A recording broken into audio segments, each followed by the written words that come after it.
Good afternoon, good afternoon my dear students. आपको मेरी आवाज क्लियर आ रही है?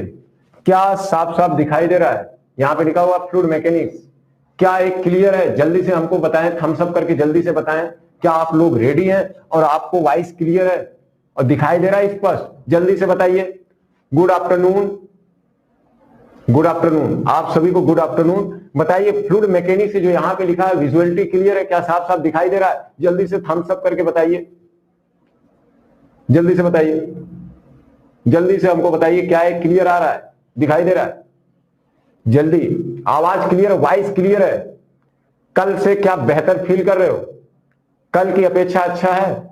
अगर हाँ तो इजाजत दीजिए हम चलें। ओके ओके चलिए। तो कल मैंने एक इंट्रोडक्शन देखा था, कल कुछ प्रॉब्लम भी थी, टेक्निकल इश्यूज थे, उसके लिए मैं माफी चाहूंगा, लेकिन आज काफी बेहतर है और 2-4 दिन में सारी समस्याएं दूर हो जाएंगी। हम काफी अच्छा करने जा रहे हैं तो कोई दिक्कत नहीं आएगी। चलिए, कल मैंने आपको एक दिया था बेसिक इंट्रोडक्शन क्लास दिया था कि आखिर में फ्लूइड मैकेनिक्स क्या है, फ्लूइड क्या होता है और मैकेनिक्स क्या है। तो फ्लूइड मैकेनिक्स क्या है उसके बारे में मैंने एक इंट्रोडक्शन आपको दिया था।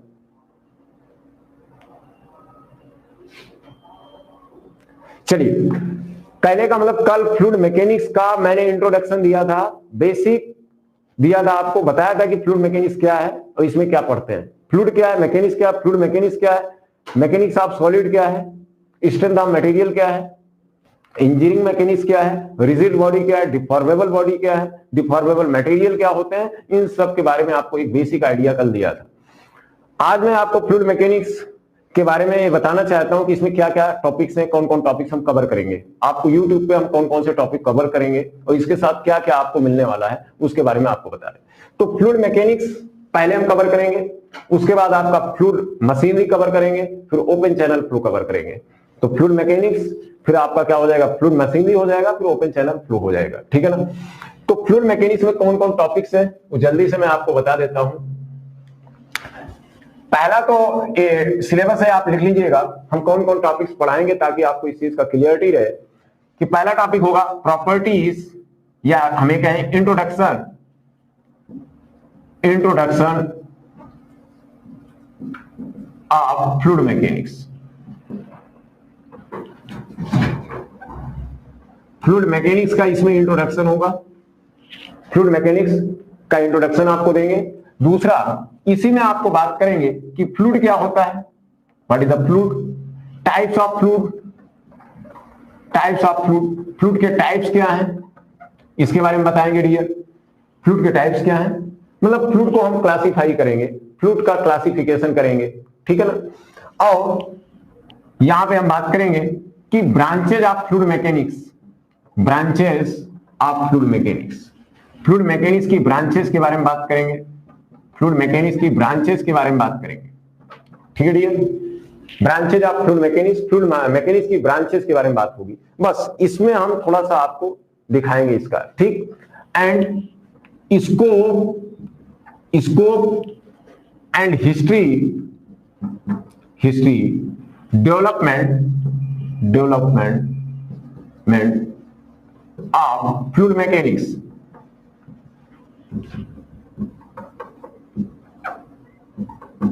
आई होप कि आपको साफ साफ दिख रहा होगा, जैसे लिखते चलिए वैसे लिखते चलिएगा, ठीक है ना।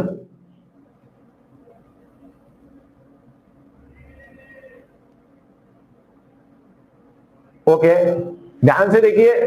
ओके, तो हम scope, history, development, history and development of fluid mechanics, मैं फ्लूइड मैकेनिक्स की स्कोप की बात करूंगा, इसके एडवांटेज की बात करूंगा कि इंजीनियरिंग में इसका एडवांटेज क्या है, साथ साथ इसका हिस्ट्री क्या रहा, आखिर में कौन कौन से साइंटिस्ट आए जिन्होंने फ्लूइड मैकेनिक्स में काम किया, उनका क्या योगदान रहा, उसके बारे में बात करेंगे। डेवलपमेंट किस तरीके से हुआ, फ्लूइड मैकेनिक्स की तमाम ब्रांचों के बारे में जानेंगे कि हाइड्रोलिक्स क्या है, हाइड्रोलिक्स क्या होता है उसके बारे में जानने की कोशिश करेंगे, उसके बारे में जानने की कोशिश करेंगे कि हाइड्रोलिक्स क्या है,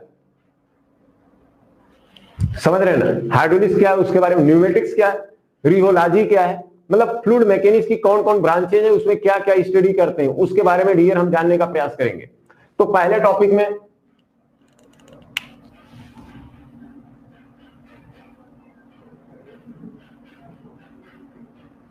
दूसरा टॉपिक होगा डियर, हाँ बिल्कुल सत्य, नोट्स हिंदी में बनवाएंगे, हिंदी इंग्लिश नोट्स, जो नोट्स बनवाएंगे हिंदी और इंग्लिश में मिक्स बनवाएंगे, ठीक है ना।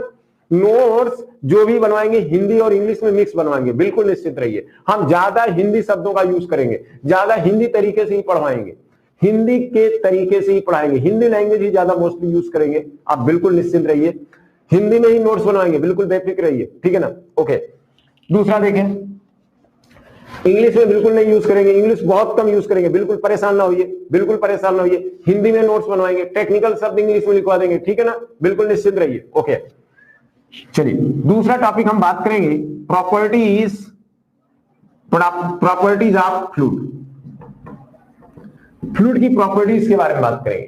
प्रॉपर्टीज में आपको बताएंगे कि डेंसिटी क्या है, विस्कोसिटी क्या है, सरफेस टेंशन क्या है, bulk modulus, compressibility, vapour pressure, cavitation, इन सब के बारे में बात करेंगे दूसरे टॉपिक। और प्रॉपर्टीज ऑफ फ्लूइड को इफेक्ट करने वाले जो पैरामीटर्स हैं कि डेंसिटी को या विस्कोसिटी को, टेम्परेचर को, इनको चेंज करने वाले कौन कौन से पैरामीटर्स हैं, क्या टेम्परेचर विस्कोसिटी को चेंज कर सकता है, क्या प्रेशर विस्कोसिटी को चेंज कर सकता है, सरफेस टेंशन को कैसे चेंज होगा, तो इन सब कारकों के बारे में बात करेंगे। मतलब घनत्व हो गया आपका, श्यानता हो गया, पृष्ठ तनाव हो गया जिसको तल तनाव कहते हैं, संपीड़ितता है, बल्क मॉडुलस, आयतन प्रत्यास्थता गुणांक है, वाइपर प्रेशर है, वाष्प दाब है, कोटरण है, कैविटेशन, इन सब को प्रभावित करने वाले कारक कौन कौन से, क्या ताप दाब इन सब को प्रभावित करेंगे, क्या तरल के गुणों को कुछ ऐसे कारक हैं जो उनकी प्रॉपर्टीज को चेंज करते हैं, तो अगर चेंज करते हैं तो कैसे चेंज करते हैं, क्या कोई गणितीय फार्मूला दिया गया है, क्या कोई मैथमेटिकल इंटरप्रिटेशन है जिससे हम जान सकें कि किस तरीके से प्रॉपर्टीज चेंज होती हैं। तो हम दूसरे टॉपिक में हम पढ़ेंगे तरल के गुणों के बारे में और तरल के गुणों को प्रभावित करने वाले कारकों के बारे में पढ़ेंगे। मतलब properties of fluid and effecting parameters, those parameters which are affecting the fluid properties. Fluid properties को प्रभावित करने वाले जो कारक हैं, विभिन्न प्रकार के जो कारक हैं, उनके बारे में हम पढ़ेंगे दूसरे टॉपिक में। ठीक, तीसरे, बस अपना प्यार आप बनाए रखिए। मैं आपको अभी फ्लूइड मैकेनिक्स शुरू किया हूं, जैसे डिजिटल बोर्ड 1-2 दिन में आ जा रहा है तो हम तुरंत आपकी क्लासेस स्ट्रेंथ ऑफ मटेरियल की भी शुरू कर देंगे और इंजीनियरिंग मैकेनिक्स की। बट आपसे वादा किया हूं तो जरूर पूरा करूंगा, जल्दी ही पूरा करूंगा। भले हमको नाइट में क्लासेस लेना पड़े, हम लेंगे, समझ रहे ना। तो बिल्कुल निश्चित रहिए, बहुत जल्दी सारी समस्याएं हम दूर कर देंगे। जिन बच्चों ने अभी एसएससी का, आई होप कि एसएससी का अभी आंसर की आया है, और ज्यादातर बच्चों ने क्या किया कि आंसर मिला लिया है। जिन बच्चों को उम्मीद है कि 100+ मार्क्स आ रहे हैं, 110+ आ रहे हैं, वो आके ऑफिस में रजिस्ट्रेशन करा दे फ्री ऑफ कॉस्ट। हम कोई चार्जेस नहीं ले रहे हैं, कोई भी चार्जेस नहीं ले रहे हैं। ऑफलाइन बैचेज स्टार्ट कर रहे हैं, जल्दी स्टार्ट होने वाला है, शायद 2 जनवरी से स्टार्ट हो रहा है ऑफलाइन। शाम को 4 बजे से 8 बजे तक, शाम 4 बजे से 8 बजे तक हमारा ऑफलाइन बैच स्टार्ट हो रहा है। एसएससी मेंस के लिए स्टार्ट कर रहा हूं। जिन बच्चों ने अभी एसएससी दिया था 2019-20 वाला, जिन्होंने अच्छे मार्क्स पाए हैं, लगभग 110, 112, 120 के आसपास पाए हैं, वो हमारे एसएससी मेंस के बैच में आ जाए फ्री ऑफ कॉस्ट। उसमें इंडिया के टॉप मोस्ट फैकल्टी आ रहे हैं, जिनको मैंने इनवाइट किया है। इंडिया के टॉप मोस्ट फैकल्टी को इनविटेशन मिला है, जो ऑफलाइन में आके पढ़ाएंगे। ज्यादा से ज्यादा बड़े से बड़े क्वेश्चन की प्रैक्टिस कराएंगे। मेंस में किस तरीके के क्वेश्चन पूछे जाते हैं, मेंस का पेपर किस तरीके से लिखना है, क्या स्ट्रेटजी होना चाहिए मेंस के पेपर को सॉल्व करने के लिए, जल्दी उसका मैं बता देना चाहता हूं। फिर 2 जनवरी को शाम 4 बजे से 8 बजे लगातार क्लासेस चलेंगे, जिसमें इंडिया के टॉप मोस्ट फैकल्टी आ रहे हैं, जो आपको सभी सब्जेक्ट के बेहतरीन न्यूमेरिकल आपको कराएंगे, कंसेप्ट बताएंगे, साथ साथ खूब ज्यादा से ज्यादा प्रैक्टिस कराएंगे। स्पीड को आपको मेंटेन करना है, कैसे कन्वेंशनल क्वेश्चन को कैसे आपको लिखना है, वहां पे कैसे, किस तरीके से उसकी व्याख्या करनी, किस तरीके से एक्सप्लेनेशन करना, कैसे लिखें ताकि अच्छे मार्क्स मेंस में उठाए। ठीक है, चलिए यहां पर जो चीजें हम पढ़ा रहे हैं तो फ्री ऑफ कास्ट है, कोई चार्ज। जो एसएससी मेंस का बैच स्टार्ट हो रहा है फ्री ऑफ कास्ट है, कोई चार्जेस नहीं है। रेगुलर फैकल्टी जो हमारे क्लासरूम में पढ़ा रही है इस समय, ये फैकल्टी एसएससी मेंस की बैच में नहीं पढ़ाएंगे, बाहर से फैकल्टीज हैं जो हमारे फ्रेंड हैं, जो मित्रगण हमारे हैं, आज इंडिया में टॉप एजुकेटर के रूप में जाने जाते हैं, उनको मैंने इनवाइट किया और जल्दी आ रहे हैं। 2 तारीख से क्लासेस शुरू हो रही है, ठीक है ना, 2, ये मैं आपको बताना चाहता हूं, ठीक है। चलिए, सारे सब्जेक्ट सिविल के कवर होंगे। प्रॉपर्टी ऑफ फ्लूइड, दूसरा टॉपिक मैं बात करूंगा, जल्दी से बता देता हूं आपको, हाइड्रोस्टैटिक। हाइड्रोस्टैटिक पढ़ाएंगे, स्टैटिक्स। हाइड्रोस्टैटिक्स में हम बात करेंगे पास्कल्स लॉ क्या है, हाइड्रोस्टैटिक्स लॉ क्या है, हाइड्रोस्टैटिक्स पैराडॉक्स क्या है, समझ रहे हैं ना। इसमें हम बात करेंगे हाइड्रोस्टैटिक्स प्रेशर की, हाइड्रोस्टैटिक्स फोर्स का, सेंटर ऑफ प्रेशर के बारे में बात करेंगे, मतलब द्रव स्थैतिक के बारे में पढ़ेंगे, द्रव स्थैतिकी के बारे में। द्रव स्थैतिकी में हम क्या पढ़ेंगे, पास्कल के नियम के बारे में पढ़ेंगे, पास्कल का नियम क्या है, पास्कल्स लॉ क्या है, हाइड्रोस्टैटिक्स लॉ क्या है, द्रव स्थैतिक का नियम क्या है, द्रव स्थैतिक दाब क्या होता है, हाइड्रोस्टैटिक्स प्रेशर क्या है, हाइड्रोस्टैटिक्स फोर्स क्या है, द्रव स्थैतिक बल क्या है, दाब केंद्र क्या है, सेंटर ऑफ प्रेशर क्या है, उसके बारे में पढ़ेंगे। साथ साथ स्लुइस गेट क्या होते हैं, लॉक गेट्स क्या होते हैं, इनके बारे में जानेंगे। कर्व गेट या कर्व प्लेन पे किस तरीके से टोटल हाइड्रोस्टैटिक फोर्स निकाला जाता है। बायंसी पढ़ेंगे, फ्लोटेशन पढ़ेंगे इसी टॉपिक में। बायंसी क्या है, उत्प्लावन क्या है, प्लवन क्या है, आर्किमिडीज प्रिंसिपल क्या है, मेटा सेंटर क्या है, ये सब हाइड्रोस्टैटिक्स में हम पढ़ेंगे। हाइड्रोस्टैटिक्स में पढ़ेंगे, हाइड्रोस्टैटिक्स में पढ़ेंगे डियर, ठीक है ना। चलिए, चौथा टॉपिक आपको बता दें, फोर्थ टॉपिक के बारे में हम बात करेंगे काइनेमेटिक्स के बारे में। काइनेमेटिक्स हम शुद्ध गति के बारे में पढ़ेंगे, शुद्ध गति, प्योर मोशन की स्टडी करेंगे, जिसमें continuity equation, velocity, acceleration, streak line, streamline, इन सब के काइनेमेटिक्स के बारे में पढ़ेंगे। उसके बाद हम पढ़ेंगे डायनेमिक्स। हम आपको सिलेबस पहले इसलिए बता दे रहा हूं ताकि आपके माइंड में क्लियर रहे हम कौन कौन टॉपिक कवर करने वाले हैं। डायनेमिक्स के बारे में बात करेंगे। छठे टॉपिक के बारे में बात कर दें, इसमें हम बात करेंगे flow measurement. Flow measurement, flow measurement, प्रवाह मापन, जिसमें हम बात करेंगे, प्रवाह मापन में हम बात करेंगे ऑरिफिस क्या है, नॉच क्या है, वियर क्या है, फ्लूम्स क्या है। मतलब वेलोसिटी को मेजर करना है तो कैसे मेजर करें, कौन कौन से इंस्ट्रूमेंट्स हैं, कौन कौन टेक्निक्स हैं। डिस्चार्ज को मेजर करना है, कौन कौन से इंस्ट्रूमेंट्स हैं, कौन कौन सी टेक्निक्स हैं, ठीक। शियर स्ट्रेस मेजर करना है, कर्तन प्रतिबल मेजर करना है, तो आखिर में कौन इंस्ट्रूमेंट है, ओपन चैनल में या पाइप में। तो हम तमाम प्रकार के इंस्ट्रूमेंट्स के बारे में पढ़ेंगे।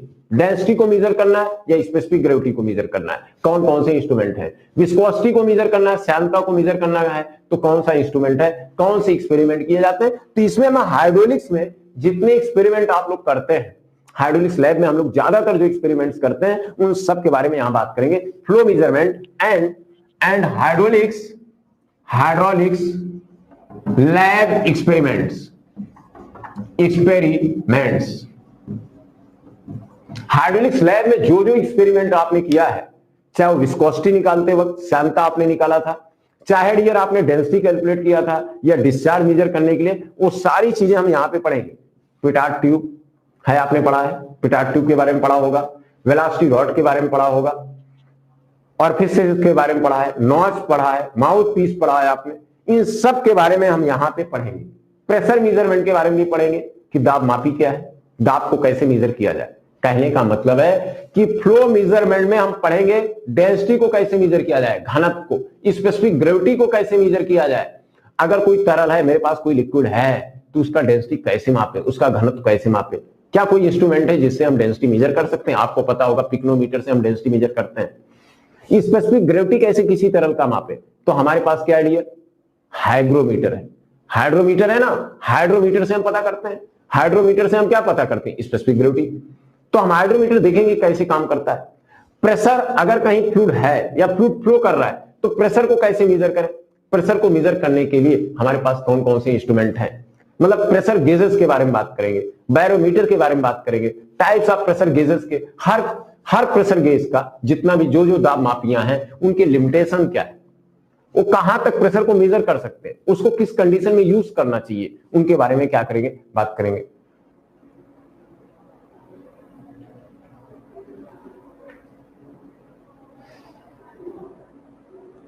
ओके डियर, चलिए बिल्कुल। तो मेरा कहने का मतलब प्रवाह अगर हो रहा है तो हम ये सारी चीजें देखेंगे। वेलोसिटी को कैसे मेजर किया जाए, अगर कहीं द्रव बह रहा है तो वेग को कैसे नापे। भाई द्रव कहां कहां बह सकता है, पाइपलाइन में बह सकता है, पाइप में फ्लो हो सकता है, ओपन चैनल में फ्लो हो सकता है।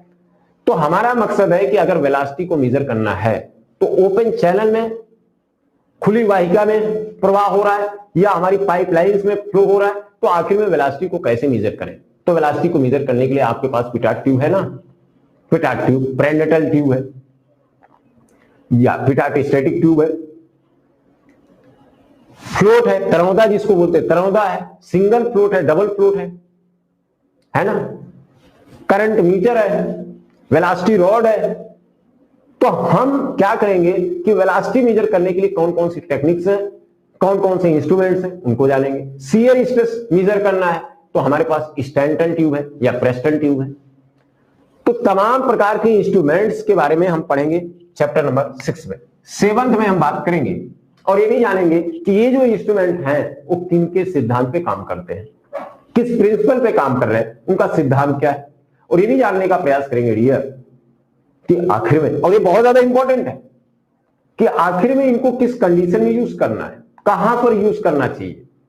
ये जानना बहुत जरूरी है ना, ये जानना बहुत जरूरी है कि कोई इंस्ट्रूमेंट कहां पे यूज करना है, ये जानना बहुत जरूरी है। ठीक है, ओके ओके डियर, आइए डियर 7वां टॉपिक मैं आपको बता दूं। 7वें टॉपिक में बात करूंगा डियर, हम 7वें टाइप में बात करेंगे pipe flow.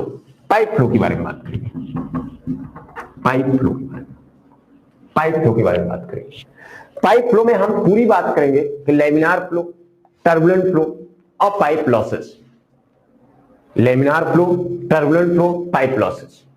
Pipe network, pipe network theory के बारे में भी पढ़ेंगे। तो समझना, तो पाइप फ्लो में मैं पूरी चीजें पढ़ लूंगा। 8वां बाउंड्री लेयर या डायमेंशनल एनालिसिस की बात करें, dimensional and model analysis, model analysis, dimensional and model analysis के बारे में पढ़ेंगे अगले टॉपिक में, 8th में। 8th टॉपिक में हम पढ़ेंगे, 8th टॉपिक में पढ़ेंगे dear dimensional and model analysis क्या होता है डियर। आखिर में डायमेंशनल एनालिसिस की क्या जरूरत पड़ी, आखिर में जो हमने डायमेंशंस लिखना सीखा था क्लास 11th में या 12th में या डिप्लोमा में मैंने लिखा था, डायमेंशन पढ़ाया जाता था MLT-2, आखिर में वहां तो डायमेंशन पढ़ लिया था, आखिर में फिर क्यों हमको डायमेंशन पढ़ाया जा रहा है, क्या रीजन है, क्यों हमको डायमेंशन, क्या इंपॉर्टेंस है डायमेंशन का पढ़ने का। और जो डायमेंशन एनालिसिस की जो नई नई थ्योरीज है, नए नए कॉन्सेप्ट है, ये क्या हमको इंटरप्रिटेट करते हैं, इससे फायदा क्या है। पाई बगिंगम का जो थ्योरम आया, रेले मेथड जो आया, आखिर में इसका फायदा क्या है, क्यों इसको पढ़ाया जाता है। डायमेंशनल एनालिसिस जो टॉपिक है, बिमी विश्लेषण जो टॉपिक है, बिमी विश्लेषण जो टॉपिक है, आखिर में पढ़ाया क्यों जाता है, इसका इंजीनियरिंग सेक्टर में आखिर में क्या फायदा है, आखिर में इसके एडवांटेज क्या है। डायमेंशनल एनालिसिस के बाद मॉडल एनालिसिस, आखिर में जो मॉडल एनालिसिस है क्यों पढ़ाया जाता है, क्यों किसी चीज को पहले बनाने से पहले उसका मॉडल बनाया जाता है और मॉडल की टेस्टिंग क्यों की जाती है, उसके पीछे कारण क्या है। हम जब किसी चीज को बनाना चाहते हैं, मान लो हमको टरबाइन बनाना है, तो तुरंत हम टरबाइन नहीं बनाते, हम उसका एक मॉडल बनाते हैं और उस मॉडल पे हम टेस्टिंग करते हैं। जब मॉडल मेरा ओके हो जाता है, पास हो जाता है, टेस्टिंग ओके हो जाते हैं, सारे रिजल्ट्स ओके हो जाते हैं, तब हम उसकी डायमेंशंस को, उसकी विमाओं को, उनकी लंबाई, चौड़ाई, डायामीटर, उनको बढ़ा देते हैं, किसी एक स्केल के रेशियो में उसको क्या करते, बढ़ा देते हैं, और हम जो रियल में उसको क्या करते, बनाते हैं, दैट इज द प्रोटोटाइप। तो मॉडल क्यों बनाया जाता है, क्या रीजन है, क्यों हम डायरेक्ट प्रोटोटाइप नहीं बना देते। तो हमें देखेंगे डिफरेंट टाइप्स ऑफ मॉडल, चाहे वो रेनॉल्ड मॉडल की बात करें, चाहे वो फ्रॉड मॉडल की बात करें, ऑयलर मॉडल, आखिर में ये सब मॉडल क्यों, डिस्टॉर्टेड मॉडल, आखिर में ये सब मॉडल क्यों आए, इसका क्या इंपॉर्टेंस है, कौन मॉडल किस फील्ड के लिए यूजफुल है, किस मॉडल की स्टडी कर लिया जाए तो हम टरबाइन को बना सकते हैं, सेंट्रीफ्यूगल पंप को बना सकते हैं, स्लुइस गेट को बना सकते हैं, स्पिलवे को डिजाइन कर सकते हैं, नहरों को बना सकते हैं। तो कौन सा मॉडल है उसको जानेंगे, हर मॉडल का अपना अपना डियर इंपॉर्टेंस जानेंगे। बड़ा इंटरेस्टिंग टॉपिक है, लगता है कि हाँ मैंने कुछ पढ़ा, बड़ा मजा आएगा कि वाट, गजब का टॉपिक है। ओके, आगे डियर ये नोट करते चलिएगा डियर, बहुत आराम से मैं पढ़ाऊंगा क्योंकि बच्चों ने मेरे से बोला है कि सर हिंदी इंग्लिश मिक्स पढ़ाइएगा और हिंदी इंग्लिश मिक्स लिखाइएगा। डियर मैं आपकी बात को मानते हुए मैं काम कर रहा हूं, मैं हिंदी इंग्लिश मिक्स ही लिखाऊंगा, हिंदी इंग्लिश मिक्स पढ़ाऊंगा, बिल्कुल आप जैसा कहेंगे वैसा ही करूंगा, कोई दिक्कत नहीं। आगे बात करता हूं डियर, 9th टॉपिक अगला टॉपिक है that is very important, boundary layer theory. Boundary layer theory, boundary layer theory आखिर में क्या इंपॉर्टेंस है बाउंड्री लेयर थ्योरी का? ये बाउंड्री लेयर थ्योरी क्या होती है? क्या है नो स्लिप कंडीशन जो है, जो नो स्लिप कंडीशन होती है, क्या उसी ने बाउंड्री लेयर थ्योरी को जन्म दिया? ये सब देखेंगे। क्या विस्कोसिटी की वजह से ही बाउंड्री लेयर थ्योरी आई? क्या श्यानता की वजह से ही बाउंड्री लेयर थ्योरी आई? क्या होती है बाउंड्री लेयर थिकनेस? क्या होता है momentum thickness, kinetic energy thickness, displacement thickness? इन सब में क्या है? आखिर में इसको क्यों पढ़ते हैं? क्या इंपॉर्टेंस है बाउंड्री लेयर थिकनेस का? क्या होता है पोटेंशियल फ्लो? क्या होता है बाउंड्री सेपरेशन? आखिर में बाउंड्री लेयर थ्योरी पढ़ने से कुछ जानकारी मिलेगी कि क्यों शिप्स को, जो शिप्स होती हैं, जहाजें होती हैं, जो पनडुब्बी होती है, सबमरीन होती है, जो हवाई जहाज होते हैं, उनको एक विशेष शेप क्यों दिया जाता है, ये जानकारी मिलेगी। जो भागती दौड़ती रेसिंग कार्स होती हैं, जो रेसिंग कार्स होती हैं, उसके बारे में भी जानकारी मिलेगी कि आखिर रेसिंग कार्स को इस शेप में क्यों ढाला जाता है, क्यों ऐसा शेप बनाया जाता है। इन सब के बारे में जानकारी आपको बाउंड्री लेयर थ्योरी। और अगला एक टॉपिक और है जिसको पढ़ने से मजा आएगा, that is known as the drag and lift. Drag and lift, drag and lift, drag and lift में हम जानेंगे कि अगर कोई, हम ड्रैग एंड लिफ्ट में जानेंगे कि अगर कोई बॉडी है, कोई सॉलिड बॉडी है, कोई ऑब्जेक्ट है और फ्लूइड, ऑब्जेक्ट और फ्लूइड के बीच में अगर रिलेटिव मोशन हो रहा है तो कैसे ड्रैग जनरेट होता है और कैसे लिफ्ट जनरेट होता है। मतलब हम सीधा सीधा जानेंगे कि हवाई जहाज कैसे उड़ती है, कैसे लिफ्ट होती है। हम जानेंगे सीधा सीधा कि आखिर में पतंगें कैसे उड़ती हैं, क्यों पतंग उड़ती है, कैसे उड़ती है। तो ये पूरा कंसेप्ट, बैलून कैसे उड़ेगा, ये सारी चीजें हम देखेंगे। हवाई जहाज जो आपका है, एयरक्राफ्ट, ये किस तरीके से उड़ता है, फ्लाइट कैसे करता है, कैसे उड़ान भरता है, ये जानेंगे ड्रैग एंड लिफ्ट में। तो काफी इंपॉर्टेंट है, काफी अच्छा है, ये आपको देखने को मिलेगा ड्रैग एंड लिफ्ट। तो बाउंड्री लेयर हो गया, ड्रैग एंड लिफ्ट हो गया, समझ रहे हैं। तो आप देखिए पहला टॉपिक आपका इंट्रोडक्शन होगा फ्लूइड मैकेनिक्स का, दूसरा होगा प्रॉपर्टीज ऑफ फ्लूइड होगा, तीसरा हाइड्रोस्टैटिक्स होगा, चौथा आपको काइनेमेटिक्स होगा। काइनेमेटिक्स में ही हम पोटेंशियल फ्लो के बारे में बता देंगे। एक इसी का पार्ट होगा पोटेंशियल फ्लो, पोटेंशियल फ्लो, इसी में हम आपको स्पेशल पढ़ाएंगे पोटेंशियल फ्लो के बारे में। स्पेशल पोटेंशियल फ्लो मतलब काइनेमेटिक्स में ही हम पोटेंशियल फ्लो के बारे में पढ़ा देंगे। पोटेंशियल फ्लो अलग से नहीं पढ़ाएंगे, पोटेंशियल फ्लो उसी में पढ़ा देंगे। काफी इंटरेस्टिंग टॉपिक है काइनेमेटिक्स, बड़ा मजा आएगा। जिन लोगों ने रेगुलर में पढ़ा था, पोटेंशियल फ्लो, आपको अच्छे से पता होगा कि हमने पोटेंशियल फ्लो को बहुत अच्छे से अंदाज में पढ़ाया था। अभी लॉकडाउन में ऑफलाइन में भी ऑनलाइन में भी मैंने पोटेंशियल फ्लो मतलब काइनेमेटिक्स को बहुत अच्छे अंदाज में पढ़ाया था। पूरा मैथमेटिकल गणितीय जो विश्लेषण था उसको भी किया था और उसका दिखाया था एक्चुअल में क्या हो रहा है, एक्चुअल फ्लो के साथ उसको क्या किया था, जोड़ा था, ताकि उसका फिजिकल भौतिक संसार में वो देखने को मिले। उससे क्या फायदा है। तो काइनेमेटिक्स पूरी तरीके से मैथमेटिक्स है, मैथमेटिकल इंटरप्रिटेशन है, लेकिन आपको दिखाऊंगा कि किस तरीके से एवरी फार्मूला, हर जो फार्मूले हैं, जो गणितीय विश्लेषण है, किस तरीके से सटीक बैठते हैं। ओके, ड्रैग एंड लिफ्ट 11, इसमें पढ़ेंगे हम कंप्रेसिबल फ्लो के बारे में।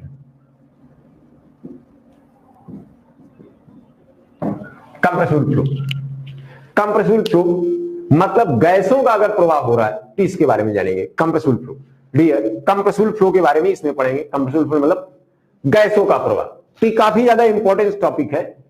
नाउअडेज आज के दिनों में इसरो में या जो भी ये सेंट्रल गवर्नमेंट के कुछ एग्जाम्स है, जो पीएसयू बड़े एग्जाम्स है, उसमें क्या है कि कंप्रेसिबल फ्लो के क्वेश्चन भी पूछे जा रहे हैं, लेकिन कंप्रेसिबल फ्लो के बारे में अच्छी स्टडी करने के लिए, जानकारी होने के लिए, कंप्रेसिबल फ्लो में इंटरेस्ट पैदा होने के लिए आपको जानकारी होना चाहिए, थोड़ा सा गैसों के बारे में, गैसों के नियमों के बारे में पता होना चाहिए, थोड़ा थर्मोडायनेमिक्स के बारे में नॉलेज होना चाहिए, Boyle's law, Charles law, Avogadro law, इनको थोड़ा थर्मोडायनेमिक सिस्टम, थर्मोडायनेमिक्स के बारे में जानकारी होनी चाहिए। तो बिल्कुल आसान है, एकदम मजेदार टॉपिक है, मजा आएगा इसमें भी। कंप्रेसिबल फ्लो बहुत आसान है, ठीक है ना, तो कोई दिक्कत नहीं है। आगे देखता हूं, तो 11 टॉपिक्स हैं आपके, 11 टॉपिक्स हो गए, फ्लो मेजरमेंट, डायनेमिक्स हो गया, ये हो गया, और एक टॉपिक बता दें, ये सारे टॉपिक्स हो गए। तो 11 टॉपिक्स में कवर करूंगा, टोटल 11 टॉपिक्स हैं, जिनको मैंने काफी मर्ज कर रखा है, कई टॉपिक्स को एक टॉपिक में कर दिया है। तो टोटल 11 टॉपिक्स आपको पढ़ने हैं, आपने देख लिया। तो पाइप फ्लो में पूरा आपको पढ़ना है, लैमिनार है, टर्बुलेंट है, लॉसेज, ठीक। जब ये खत्म हो जाएगा तब फ्लूइड मशीनरी और ओपन चैनल फ्लो हम पढ़ाएंगे, ठीक, ओके। आई होप कि आपने नोट कर लिया होगा डियर, बताइए आपने नोट कर लिया कि नहीं, जल्दी से बताइए डियर, आपने नोट कर लिया कि नहीं? नोट कर लिया? आराम से चलेंगे, जल्दी से बताइए, नोट कर लिया? सिलेबस जरूर नोट कर लीजिएगा, ठीक। अब चलते हैं,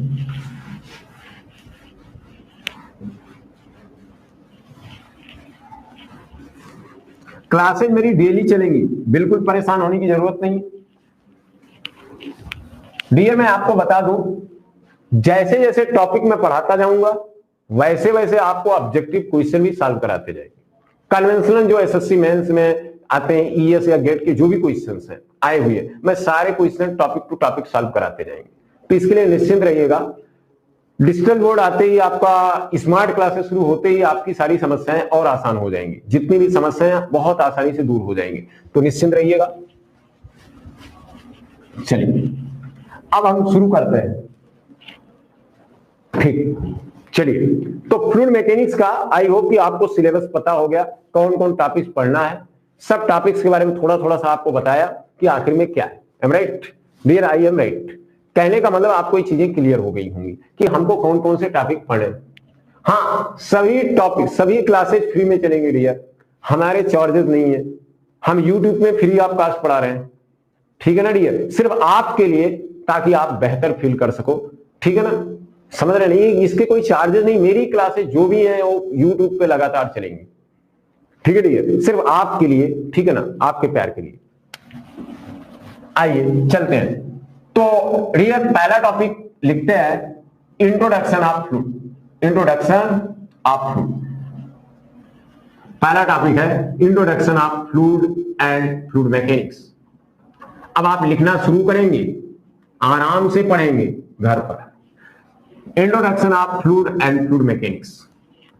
फ्लूइड क्या है, उसका इंट्रोडक्शन, प्रस्तावना, basic, and fluid mechanics. Fluid mechanics क्या है, तो सिलेबस आपके माइंड में आ गया, ठीक। तो फ्लूइड मैकेनिक्स, फ्लूइड क्या है और फ्लूइड मैकेनिक्स क्या है हम जानना चाहते हैं, मतलब तरल क्या है, व्हाट इज फ्लूइड, मतलब तरल क्या है, और तरल यांत्रिकी क्या है, तरल यांत्रिकी क्या है, इनको जानना चाहते हैं, ठीक।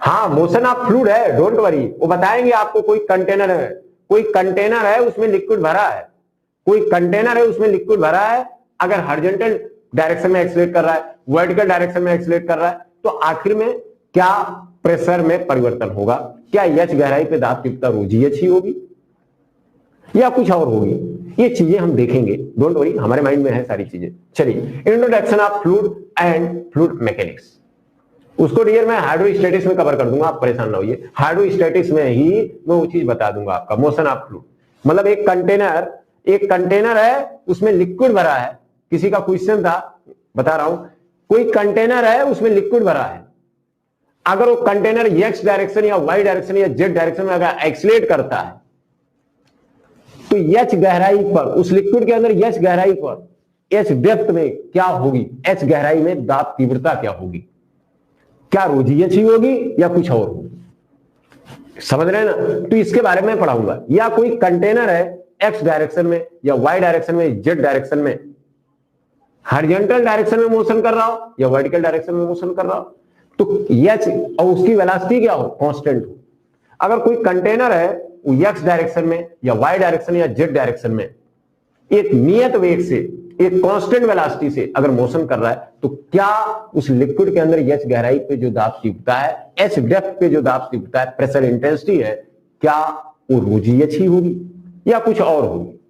दूसरी बात, अगर कोई बर्तन है, कोई पात्र है, कोई कंटेनर है, अगर उसमें लिक्विड भरा हुआ है, वो कंटेनर एक्स डायरेक्शन में या वाई डायरेक्शन में, जेड डायरेक्शन में अगर त्वरित हो रहा है, एक्सीलरेट हो रहा है, तो क्या एच गहराई में, उस लिक्विड में एच गहराई में जो दाब तीव्रता है ρgh ही होगी या कुछ और होगी?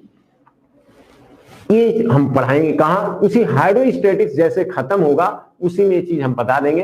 Motion of fluid containing container, motion of fluid containing container भी हम पढ़ा देंगे, या आप चाहें तो उस टॉपिक को आप लिख लेंगे। हाँ सर मशीन भी आप पढ़ाएंगे, हाँ बिल्कुल सुप्रिया मशीन पढ़ाएंगे, आप लिख सकते हैं, उस टॉपिक को भी जोड़ ले आप। अगर आपके माइंड में डाउट है तो आप लिख सकते हैं मोशन ऑफ फ्लूइड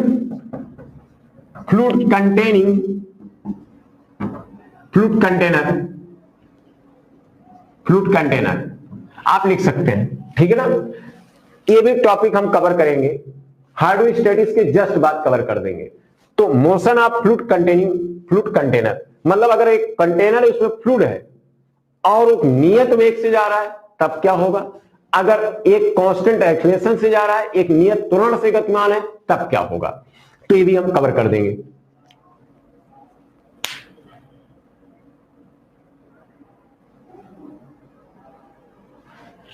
चलिए बताइए जल्दी से मेरे को बताइए, क्या आपको जल्दी से मेरे को बताइए क्या सब्जेक्ट जो टॉपिक्स पढ़ाएंगे उसका सिनेरियो क्लियर हो गया? क्या कोई टॉपिक और है फ्लूइड मैकेनिक्स में जिसको पढ़ाना है? सारे टॉपिक्स हो गए? इतने टॉपिक्स को हम कवर करेंगे और जल्दी कवर करेंगे, डेली पढ़ाएंगे तो जल्दी जल्दी कवर हो जाएगा, ठीक है ना। ओके हाँ सोम की क्लास जल्दी चलेगी, बस एक दो दिन में डिजिटल बोर्ड आ जाएगा, सोम भी पढ़ा देंगे, काहे परेशान हो। चलिए introduction of fluid and fluid mechanics, fluid और फ्लूइड मैकेनिक्स, आइए इंट्रोडक्शन लेते हैं। तो मैंने आपसे बोला था, ध्यान देना, अब बहुत शांति से कमेंट कोई नहीं करेगा, कोई कमेंट नहीं करेगा, नहीं तो यहीं से गोली से उड़ा दूंगा। आइए introduction of fluid and fluid mechanics.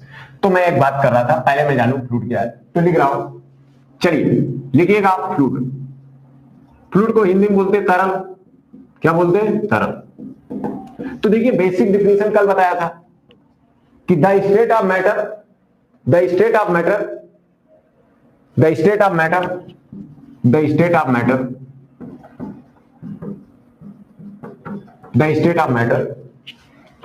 which has tendency to flow और ability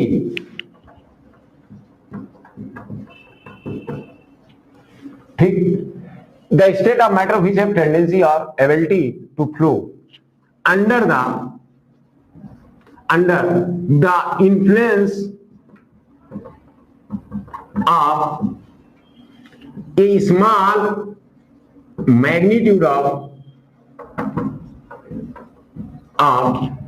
shear force, that is the deforming.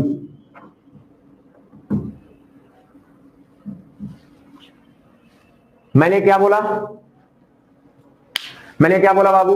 अगर कोई पूछता है फ्लूइड क्या है तो कहोगे द्रव की वो अवस्था। आपको पता है कि हमारे इस आसपास सराउंडिंग में, हमारे इस पास नेचर में, इस प्रकृति में, हमारे इस पास नेचर में, इस प्रकृति में आसपास जो भी चीजें हैं जो इलेक्ट्रॉन, प्रोटॉन, न्यूट्रॉन से मिलकर बनी हैं, उनके पास मास भी है और उनका वॉल्यूम भी है, तो वो सब मैटर है, वो सब मटेरियल है।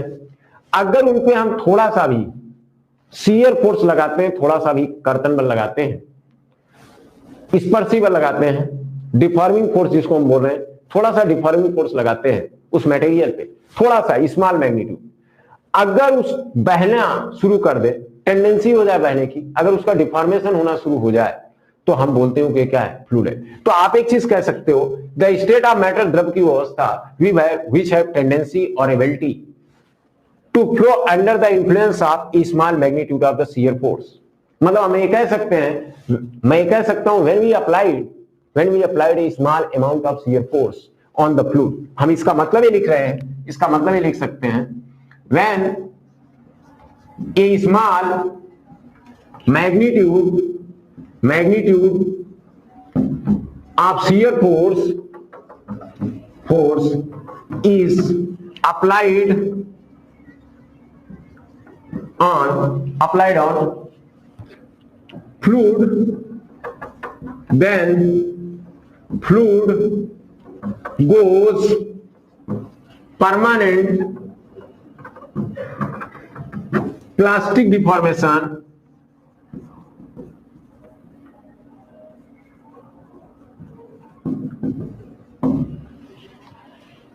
मैंने क्या लिखा? मैंने लिखा कि जब किसी तरल पर थोड़ा सा कर्तन बल लगाया जाता है, तो फ्लूइड का लगातार विरूपण होने लगता है, लगातार डिफॉर्मेशन होने लगता है। और डिफॉर्मेशन, वो विरूपण, वो विकृति, वो कैसे होती है?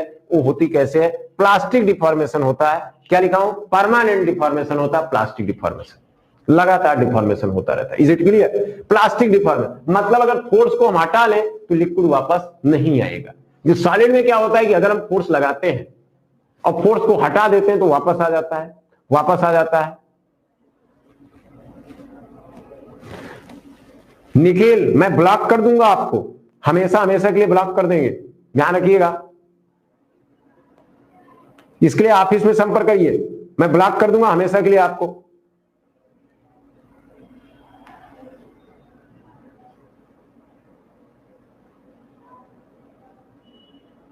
ठीक, आइए। तो मैं ये कह रहा था डियर कि अगर ये सॉलिड है, अगर ये सॉलिड है तो सॉलिड पे अगर हम फोर्स लगाएं, अगर फोर्स लगाएंगे डियर सॉलिड पे अगर हम फोर्स लगाते हैं तो देखते हो सॉलिड पे जब फोर्स लगाते हैं तो इसका डिफॉर्मेशन होता है, कुछ टाइम तक होगा।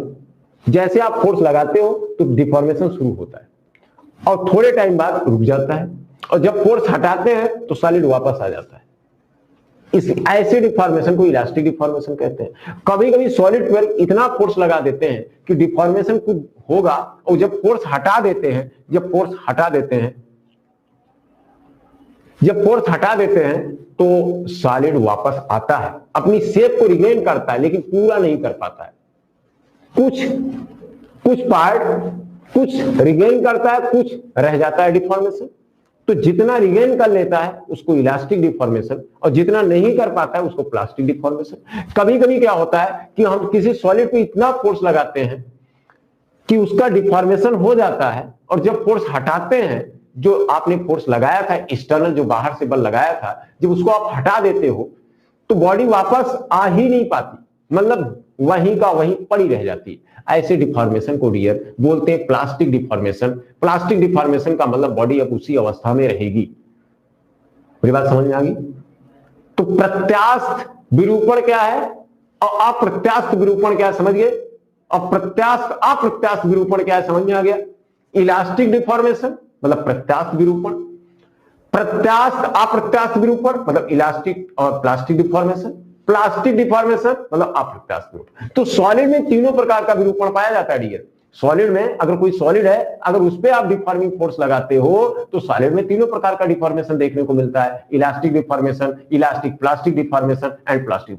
बट फ्लूइड में डियर आपको सिर्फ और सिर्फ कैसा डिफॉर्मेशन देखने को मिलेगा? प्लास्टिक डिफॉर्मेशन देखने को मिलेगा, और कंटीन्यूअस डिफॉर्मेशन देखने को मिलेगा जब तक आप फोर्स लगाए हो। अगर फोर्स आपने लगा दिया, डिफॉर्मिंग फोर्स लगा दिया, तो लगातार इसका डिफॉर्मेशन होता रहेगा जब तक कि लगाया गया बल आप हटा नहीं लेते।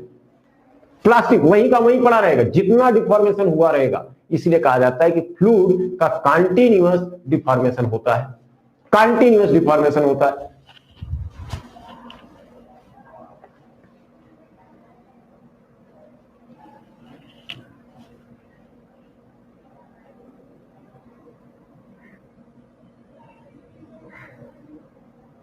चलो देखो डियर क्या लिखा हूं, when a small magnitude of shear force, मेरी बात को ध्यान दो, when a small magnitude of shear force is applied on fluid then fluid goes permanent plastic deformation. कहने का मतलब ये हुआ डियर, मैं ये कहना चाह रहा हूं कि फ्लूइड पे अगर थोड़ा सा डिफॉर्मिंग फोर्स लगा दोगे, देखो ये डियर मान लो फ्लूइड है, अगर फ्लूइड पर आप थोड़ा सा भी शियर फोर्स लगाओगे तो फ्लूइड का डिफॉर्मेशन लगातार होता रहेगा, लगातार होता रहेगा, कंटिन्यू डिफॉर्मेशन होता रहता है। अगर फोर्स हटा दोगे तो वापस शेप अपना नहीं लेगा। जबकि सॉलिड में क्या होता है, सॉलिड में आप जानते हो कि सॉलिड में अगर एक फोर्स लगाएं ज्यादा मैग्नीट्यूड का तो ये डिफॉर्म हो जाएगा ऐसे, और जब ये फोर्स हटाएंगे तो वापस आ जाएगा, वापस आ जाएगा। तो ऐसे डिफॉर्मेशन को इलास्टिक डिफॉर्मेशन बोलते हैं। और कभी कभी फोर्स लगाएंगे तो डिफॉर्मेशन होगा, और जब हटाएंगे डियर, जब हटाएंगे तो वापस आएगा, लेकिन पूरा नहीं आएगा, थोड़ा सा आएगा। तो कहते हैं यहां पे इलास्टिक और प्लास्टिक डिफॉर्मेशन दोनों हुआ है। कभी कभी क्या करते हैं, फोर्स लगा देते हैं, बहुत ज्यादा डिफॉर्मेशन हो जाता है ऐसे, और जब फोर्स से हटा लेते हैं तो वापस नहीं आता है, तो कहते हैं प्लास्टिक डिफॉर्मेशन हो गया। लेकिन फ्लूइड में क्या है डियर, फ्लूइड में आप देखेंगे, फ्लूइड में अगर हम फोर्स लगाते हैं, शियर फोर्स, डिफॉर्मिंग फोर्स, तो लगातार डिफॉर्म होता रहता है। फोर्स जब हटाएंगे तभी डिफॉर्मेशन रुकेगा। अगर एक फ्लूइड है तो फ्लूइड पर अगर डियर फोर्स आप लगा दोगे तो लगातार डिफॉर्मेशन होता रहेगा ऐसे ऐसे ऐसे चलता रहेगा लगातार, और जब आप हटा दोगे तो वहीं पे रुक जाएगा, वापस आएगा ही नहीं। तो प्लास्टिक डिफॉर्मेशन इसको कहा गया। ठीक, ओके, तो हम ये लिख सकते हैं यहां पे। अच्छा, अगली पॉइंट लिख सकते हैं, अगला पॉइंट लिख सकते हैं।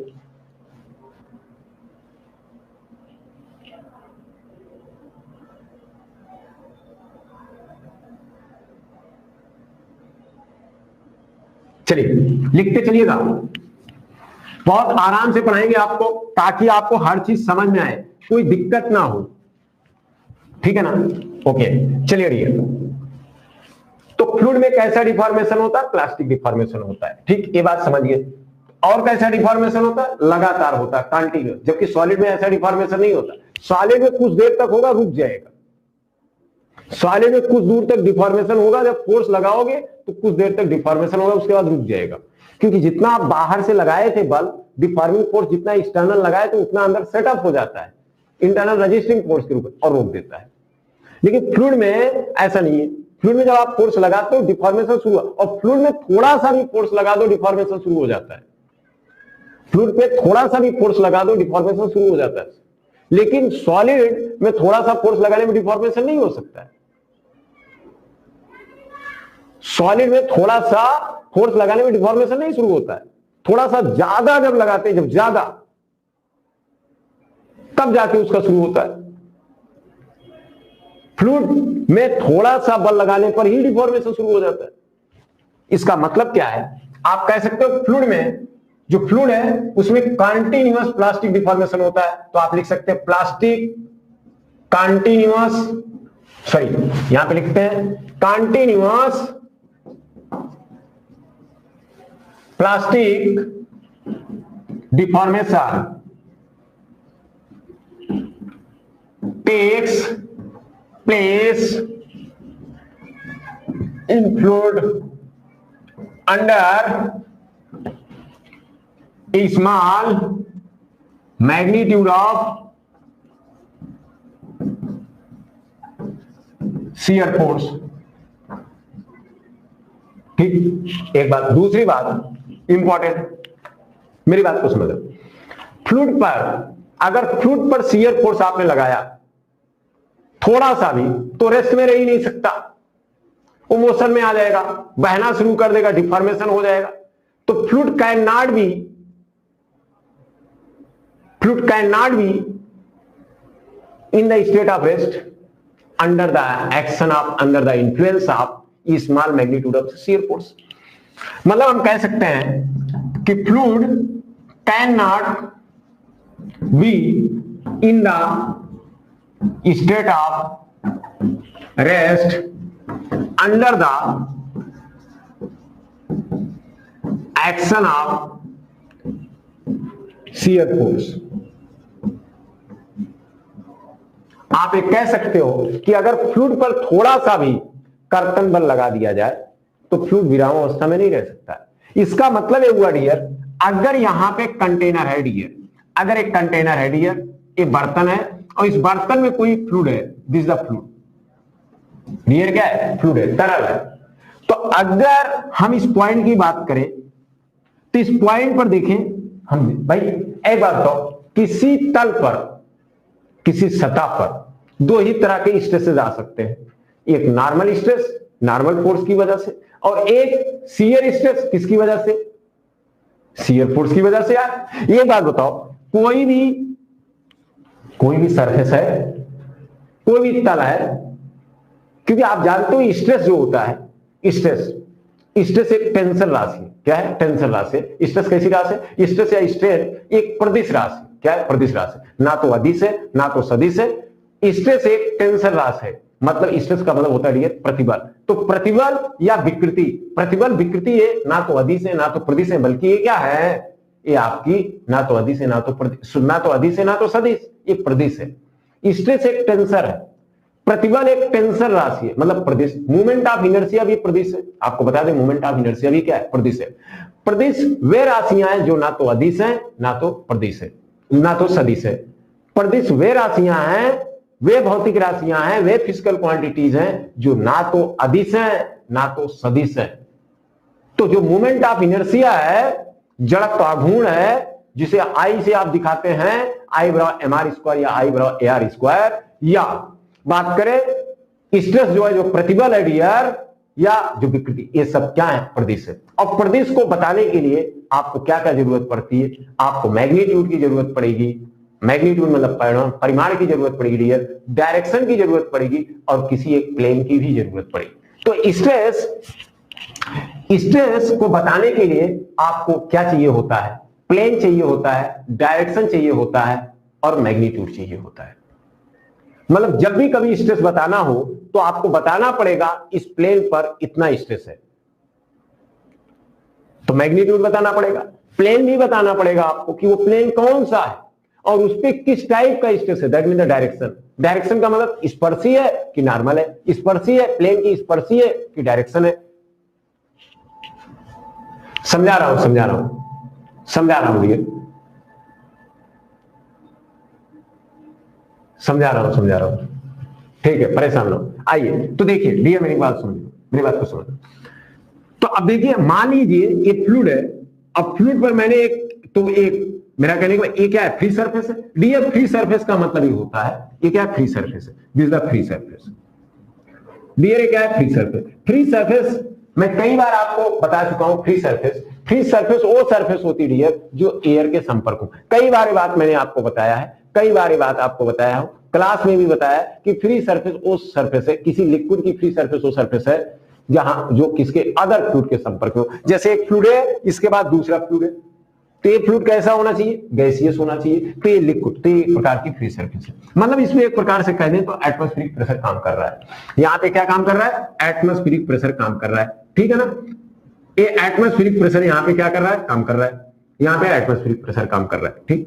तो ये क्या होगी? फ्री सरफेस होगी, एम राइट? ठीक। अब ये एक बात बताओ, ये फ्री सरफेस होगी, एम राइट? अब इस फ्री सरफेस पे दो प्रकार का स्ट्रेस आ सकता है। एक ये आ सकता है शियर फोर्स के कारण, एक नॉर्मल फोर्स के कारण आ सकता है। तो किसी भी सतह पे, किसी भी तल पर दो प्रकार की स्ट्रेस आ सकते हैं। एक नॉर्मल स्ट्रेस आ सकता है, एक कौन आ सकता है? शियर स्ट्रेस आ सकता है। जो नॉर्मल स्ट्रेस आएगा वो किसके कारण आएगा? मतलब किसके कारण आएगा? नॉर्मल फोर्स के कारण आएगा। और जो नॉर्मल फोर्स होता है डियर, मैं बता दूं, जो नॉर्मल फोर्स है, अगर वो प्लेन की तरफ है, टुवर्ड्स द प्लेन की तरफ है, तो उसको बोलते हैं कंप्रेसिव नॉर्मल फोर्स। और अगर प्लेन से दूर है तो उसको बोलते हैं टेंसाइल। क्या बोलते हैं? टेंसाइल बोलते हैं, टेंसाइल नॉर्मल फोर्स बोलते हैं, ठीक। कहने का मतलब है कि दो तरह के नॉर्मल स्ट्रेसेस हो सकते हैं। भाई नॉर्मल फोर्स क्या पैदा करेगा?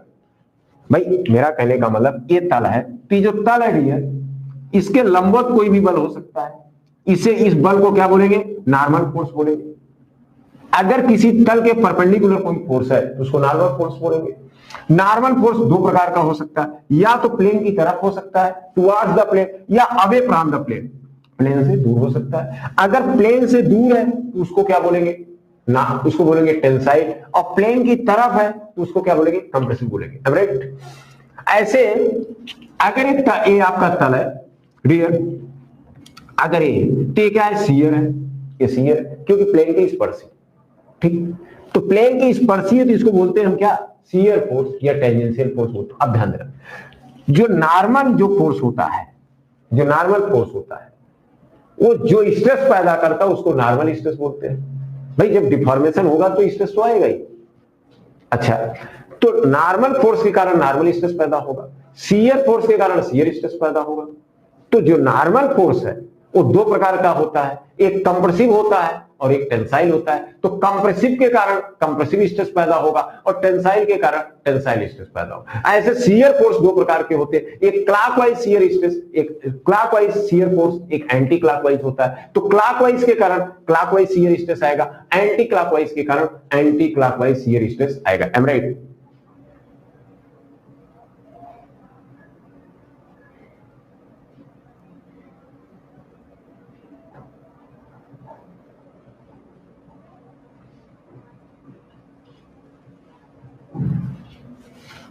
आइए अब देखना मेरी बात, मेरी बात को समझना डियर। तो मेरी बात को समझना, ये जो है ये सतह, ये जो सरफेस है, इस पे क्या काम कर रहा है, एटमॉस्फेरिक। तो यहां पे एक नॉर्मल फोर्स काम कर रहा है, मान लीजिए ये किसकी वजह से काम कर रहा है, एटमॉस्फेयर की वजह से। एक शियर फोर्स काम कर रहा है। अब देखो, आपको पता है ये फ्लूइड रेस्ट में तभी होगा, ये नॉर्मल फोर्स हो गया, नॉर्मल फोर्स हो गया, नॉर्मल हो गया। ये रेस्ट में तभी रहेगा डियर, मैंने अभी बोला कि फ्लूइड रेस्ट में तभी रहता है जब शियर फोर्स क्या हो, जीरो। तो यहां जो शियर फोर्स है डियर वो क्या हो जाएगा। इसका मतलब इस पॉइंट के लिए बात करें, इस पॉइंट के लिए अगर इस पॉइंट को जूम करें तो इस पॉइंट पर सिर्फ नॉर्मल स्ट्रेस काम कर सकता है, सिर्फ नॉर्मल स्ट्रेस, नॉर्मल ही आएगा सिर्फ। इस पॉइंट पे अगर बात करें तो सिर्फ आपको नॉर्मल देखने को मिलेगा, शियर आपको देखने को नहीं मिलेगा। मतलब शियर की वैल्यू क्या हो जाएगी, इस पर क्या हो जाएगी, शियर की वैल्यू जीरो हो जाएगी, मतलब शियर आएगा ही नहीं। समझ रहे ना यार, शियर आएगा नहीं। आगे मैं आपको बताऊंगा शियर कब पैदा होता है, जब विस्कोसिटी आप पढ़ोगे तब आपको समझ में आएगा शियर का मतलब क्या है, ठीक है ना। तो अभी ये ध्यान रखना है कि अगर फ्लूइड रेस्ट में है तो शियर कोई नहीं होगा, कोई भी लेयर एक दूसरे के ऊपर स्लिप करेगी नहीं। अगर फ्लूइड रेस्ट में है तो कभी भी एक लेयर दूसरे के ऊपर शियर नहीं होगी, स्लिप ही नहीं करेगी, वहां पे शियर एक्शन होगा ही नहीं अगर फ्लूइड रेस्ट में है तो। और अगर फ्लूइड मोशन में है तो शियर हो भी सकता है, नहीं भी हो सकता है, तो डिपेंड करेगा सिचुएशन क्या है।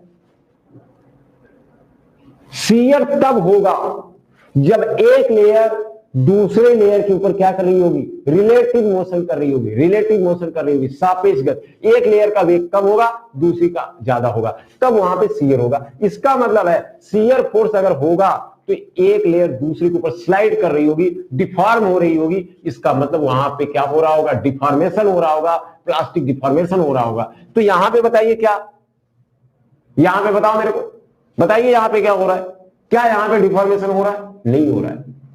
फ्लूइड इसलिए कहते हैं कि फ्लूइड अगर रेस्ट में है डियर, तो याद रखना फ्लूइड अगर रेस्ट में है तो शियर फोर्स होगा ही नहीं। और आप सोम में पढ़े होंगे, सोम में आपको पढ़ाया गया है, पढ़े होंगे कि अगर कहीं फ्लूइड रेस्ट में है तो किसी के अंदर, इसके अंदर कोई पॉइंट ले लिया जाए, अगर एक पॉइंट ले लिया जाए, अगर एक पॉइंट ले लिया जाए और इस पॉइंट के लिए देखिए, अगर इसके अंदर एक पॉइंट ले लिया जाए तो इस पॉइंट के लिए नॉर्मल स्ट्रेसेस देखिए यहां पे काम करेंगे, पी पी पी पी, और एक पी की वैल्यू होगी रो जी एच, होगी ना। चूंकि एक कंप्रेसिव है तो पी बराबर होगा minus rho g h, am right. और शियर की वैल्यू क्यों, क्योंकि कोई लेयर क्या करेगी, स्लाइड नहीं करेगी, यहां पे कोई शियर नहीं होगा। क्या कोई लेयर है, जब फ्लूइड रेस्ट में है डियर, फ्लूइड रेस्ट में है तो क्या कोई लेयर एक दूसरे के ऊपर स्लाइड करेगा, नहीं। क्या कोई शियर होगा, नहीं। तो यहां पे शियर की वैल्यू क्या होगी, जीरो। जब इसका मोहर सर्किल ड्रा करते हैं डियर, आपको पता है जब इसका मोहर सर्किल ड्रा करते हैं, मैंने सोम में पढ़ाया है कि जब मोहर सर्किल ड्रा करेंगे तो इसका क्या आएगा, एक पॉइंट आएगा। क्या आएगा डियर, एक पॉइंट आएगा, पॉइंट आएगा, पॉइंट सर्किल प्राप्त होगा। एक ऐसा सर्किल जिसकी रेडियस क्या हो, जिसकी रेडियस क्या होगी, जीरो होगी, एम राइट।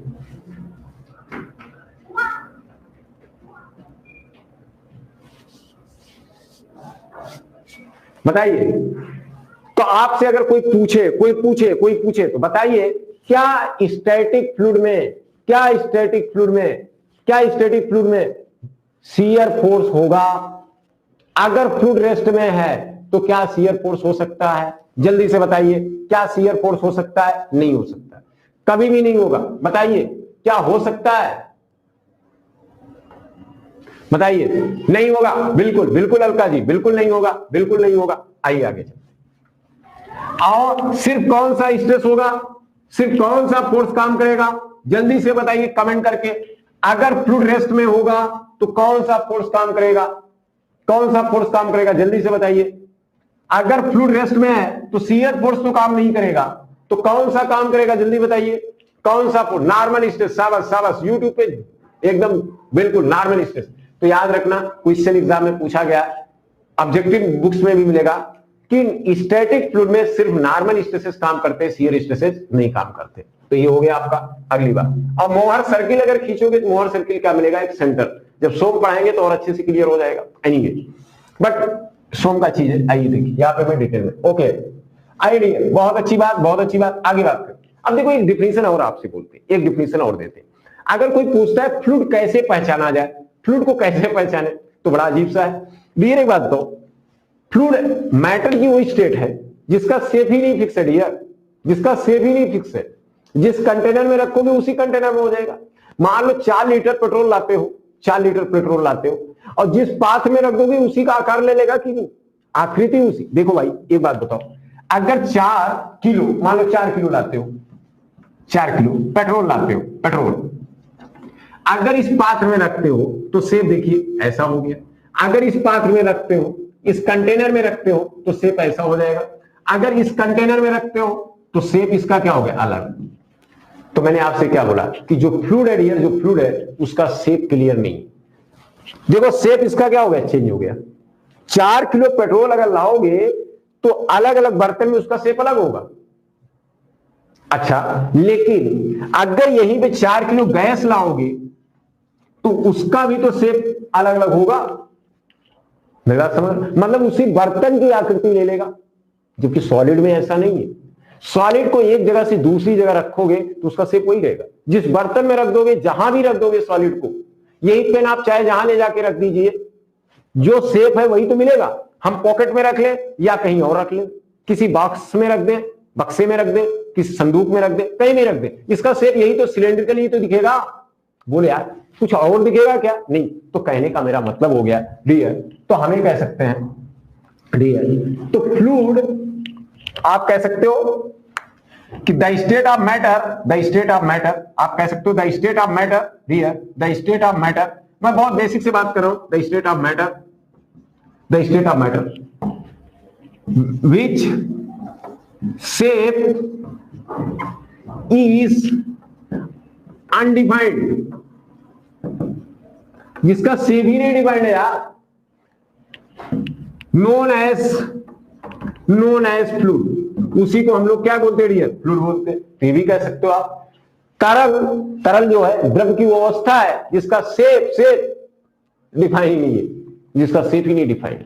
ये अपने शेप, अगर इसका शेप बिगाड़ो तो ये मना ही नहीं करता। It does not represent, it does not show resistance in shape deformation. मतलब ये हुआ कि जो फ्लूइड होता है, फ्लूइड को अगर डिफॉर्मेशन करते हो तो इसका शेप बिगड़ जाएगा। तो अगर फ्लूइड का शेप बिगाड़ते हो तो ये मना ही नहीं करता, तो कह सकते हो द्रव की वो अवस्था जिसका शेप ही बिगाड़ दिया जाए और वो मना ही ना करे, बिल्कुल रेजिस्टेंस ना पैदा करे, बिल्कुल दिक्कत ना पैदा करे, तो क्या है? फ्लूइड ही तो है। लेकिन एक बात तो है, सॉलिड है। सॉलिड को अगर ऐसे देखिए, खींचे, इसका शेप बिगाड़ना चाहे डियर, तो मना करेगा कि नहीं? मना करता है कि नहीं? तुरंत मना करना शुरू कर देता है। लेकिन फ्लूइड मना ही नहीं करता। तो फ्लूइड ऐसा है, मैटर की वो स्टेट है, द्रव की अवस्था है बाबू, जिसका अगर हम शेप बिगाड़ना चाहें तो आसानी से बिगाड़ सकते हैं। लेकिन सॉलिड बहुत मना करता है। सॉलिड मना करता नहीं, मेरा शेप नहीं बिगाड़ सकते हो आप। लेकिन फ्लूइड का शेप आप क्या करते हो? आसानी से क्या कर सकते हो? इजीली डिफॉर्म कर सकते हो, क्योंकि वो मना नहीं करता, वो रेजिस्टेंस पैदा ही नहीं करता। इसीलिए फ्लूइड को जिस कंटेनर में रखते हो, जिस पात्र में रखते हो, उसी का क्या ले लेता, शेप ले लेता, कोई दिक्कत ही नहीं उसको। आप जहां रख दो, जिस देश में रख दो, उसी का भेष हो जाएगा, उसी तरीके का वो क्या पहन लेगा, कपड़ा उसी तरीके का हो जाएगा। कंटेनर की तरफ जैसा देश वैसा भेष वो बना लेता है। जैसे आप जानते हो हमारे माननीय प्रधानमंत्री जी, माननीय नरेंद्र मोदी साहब, वो जिस जगह जाते हैं अपना भाषण देने या जनता से मिलने जाते हैं, जहां भी जाते हैं, वो देखिए वहां की संस्कृति, वहां की जो संस्कृति है, वहां जैसी हालत है, वहां की जो बोलचाल भाषा है, उसके लिए वो प्रैक्टिस करते हैं, वैसे ही अपने को डाल लेते हैं। उनकी पर्सनालिटी जो देखिए हर जगह वो जैसा चाहते हैं वैसा अपने को डाल लेते हैं। जिस कंट्री में जाते हैं, जिस स्टेट में जाते हैं, वहां की बोलचाल भाषा भी सीख लेते हैं, उसी अंदाज में बोलते हैं। ऐसा नहीं वो कहते नहीं मैं रिजिड हूं, मैं अगर हिंदी बोलता हूं तो हिंदी बोलूंगा, वहां पे कंप्लीटली हिंदी बोलेंगे, नहीं ऐसा नहीं, वहां जाते हैं उस भाषा में बोल भी लेते हैं। अब ऐसा मत कह देना कि नरेंद्र मोदी साहब फ्लूइड है, ऐसा मत बोल देना कि नरेंद्र मोदी साहब फ्लूइड है, उनका सेव ही नहीं, फिर से जो मन में आता सो कर ले, नहीं, ये समझाने का तरीका मैं आपको बता रहा हूं।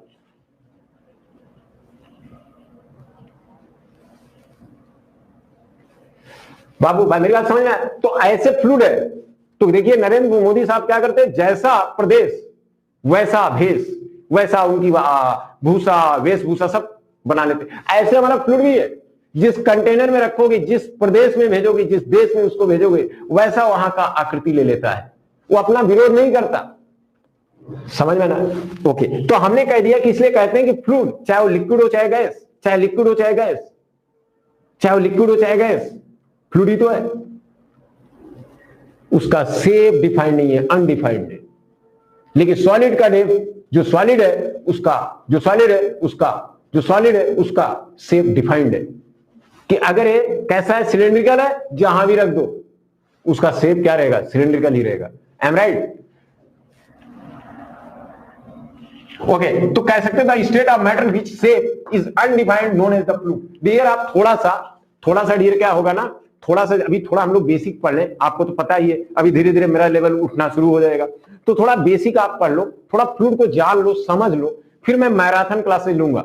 मतलब सुबह ऐसे लेंगे मैराथन क्लास 8-8 घंटे, तो परेशान ना हो, 8-10 घंटे नॉन स्टॉप लेंगे, परेशान ना हो। लेकिन अभी क्या है, थोड़ा सा बेसिक हम लोग जान ले, थोड़ा फ्लूइड को समझ ले कि फ्लूइड वाकई में है क्या, किसको फ्लूइड कहते हैं, थोड़ा समझना है। तो पहला दूसरा टॉपिक थोड़ा अच्छे से समझ ले। अगर पहला और दूसरा टॉपिक बेसिक समझ गया तो दावा करता हूं और आपको विश्वास दिलाता हूं कि फ्लूइड के कोई क्वेश्चन रुकेंगे नहीं। और आप जानते हो कि लेवल किस तरीके से मैं उठाता हूं, आपको अच्छे से पता है, बहुत तेजी से फिर लेवल उठता है। फिर चाहे वो ईएस का क्वेश्चन हो, चाहे गेट का, या किसी भी किताब का हो, वो सोचने की क्षमता मैं डेवलप कर देता हूं, आपको बहुत अच्छे से पता है मेरे बारे में। ठीक, आइए चलिए, the state of matter which shape is undefined known as the fluid. मतलब द्रव्य की अवस्था जिसका शेप नहीं निश्चित है, वो क्या है, फ्लूइड है। और शेप कभी भी फ्लूइड अपने शेप के विरूपण, शेप को अगर बिगाड़ना चाहते हो तो उसका कभी विरोध नहीं करेगा, जैसा शेप चाहो तो वैसा ढाल दो। लेकिन सॉलिड क्या करता है डियर, विरोध करता है। राइट? आइए तीसरी बात करते हैं, अगला डिफिनेशन देते हैं। अगली डिफिनेशन ये कह सकते हो, अगली डिफिनेशन डियर एक बात बता दें, जो हमारा फ्लूइड है, फ्लूइड को ग्रीक वर्ड से लिया गया। कहां से लिया गया? ग्रीक वर्ड से। और ग्रीक वर्ड होता है फ्लॉन होता है, आप जानते होंगे, आपने पढ़ा होगा, छोटी क्लास में पढ़ाया गया होगा सीबीएसई बोर्ड की। तो ये हो गया। ठीक, आइए डियर देखिए, please see on the board, please see on the dear. मतलब जो फ्लूइड है, fluid word is taken from Greek word कौन सा? फ्लॉन। इसको फ्लॉन से लिया गया है, ठीक है ना, ग्रीक वर्ड है जिससे उसको लिया गया, that is the flown. Flow इसका मतलब होता है टू फ्लो, तो फ्लॉन से इसको लिया गया है, ग्रीक वर्ड है, और फ्लॉन का मतलब होता है टू फ्लो, क्या करना, फ्लो करना। M right? ओके तो देखिए धीरे धीरे हम चीजें को समझेंगे, धीरे धीरे समझेंगे। आगे अगली बात कर ले, gases, vapour and liquids are क्या है? फ्लूइड है। ये सब क्या है? फ्लूइड है। इन्हीं सबको, चाहे गैसेज हो, चाहे वेपर हो, लिक्विड्स हो, इन सब वेपर्स, इन सबको क्या कहा जाता है? फ्लूइड कहा जाता है। तो लिक्विड आप जानते हैं, गैसेज आप जानते हैं, आगे लिख देते। जैसे गैसेज में डियर आप जानते हैं CO2 है, CO2 हो गया, NH3 हो गया, CH4 हो गया, एयर हो गया, या मिक्सचर ऑफ गैसेज कह सकते हो, मिक्सचर ऑफ गैसेज, गैसों का मिश्रण डियर, गैसों का मिश्रण डियर, क्या? गैसों का मिश्रण डियर आप कह सकते हो, मेथेन हो गया, C2H2 कह सकते हो आप, तो सब N2 कह सकते हो, O2 कह सकते हो, ये सब क्या है? गैसें हैं। जितनी भी गैसें हैं वो सब क्या है? फ्लूइड है। दूसरी बात, वेपर, वाष्प, चाहे आप मरकरी वेपर हो, चाहे मरकरी वेपर हो डियर, मरकरी वेपर हो, चाहे वाटर वेपर हो सर डियर, वाटर वेपर हो, या कोई भी लिक्विड है उसका वेपर हो, मतलब वाष्प, वेपर का मतलब होता वाष्प, ठीक है ना? कोई भी लिक्विड डियर, याद रखना, किसी भी लिक्विड का टेम्परेचर अगर 0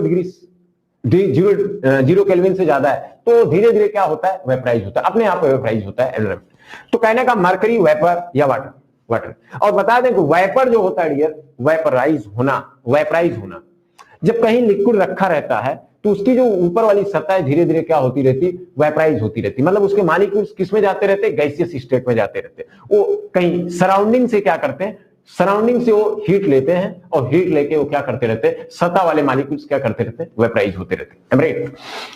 तो वेपराइजेशन जो होता है वो एक सरफेस फिनोमिना है। क्या है? सरफेस, एक सतही प्रक्रिया है, सिर्फ सतह पे होता है। जबकि बॉइलिंग जो होता है, जो उबलने वाली प्रक्रिया होती है, वो क्या होती है? बल्क फिनोमिना होता है। जब कोई चीज उबलता है, जिसको आप बलकना बोलते हो, उबलता है, बॉयल करता है, तो पूरे वॉल्यूम से क्या होता है? उबलता है। आपको पता है कोई चीज बॉयल कब करता है, कोई चीज उबलता कब है? जब उस लिक्विड का जो वेपर प्रेशर है, उस लिक्विड का जो वाष्प दाब है डियर, उस लिक्विड का जो वेपर प्रेशर है, जब सराउंडिंग के प्रेशर एटमॉस्फेरिक प्रेशर के बराबर हो जाता है तो क्या होने लगता है? बॉयल करने लगता है। और जिस टेम्परेचर पे डियर वो उबलता है, जिस टेम्परेचर पे वो बॉयल करता है, उस टेम्परेचर को डियर क्या कहते हैं? बॉइलिंग पॉइंट कहते हैं। क्या बोलते हैं? बॉइलिंग पॉइंट बोलते हैं, M right?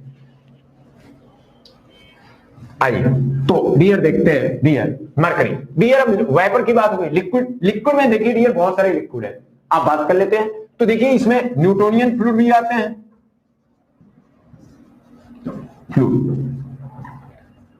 Dear Newtonian fluids क्या होते हैं? देखो न्यूटोनियन फ्लूइड्स क्या होते हैं मैं आपको बता दूं।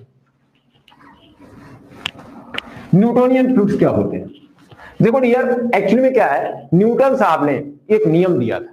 जैसे आपको पता है, जब आप इलेक्ट्रिसिटी पढ़ रहे थे, हर किसी को, हाँ बिल्कुल सर, एक बात बताओ, प्लीज मेरी बात को सुनो डियर। जब इंटरमीडिएट में थे आप, तो आपने ओम्स लॉ पढ़ा था कि नहीं? फिजिक्स में ओम लॉ पढ़ा था कि नहीं? बताइए, ओम्स लॉ पढ़ा था?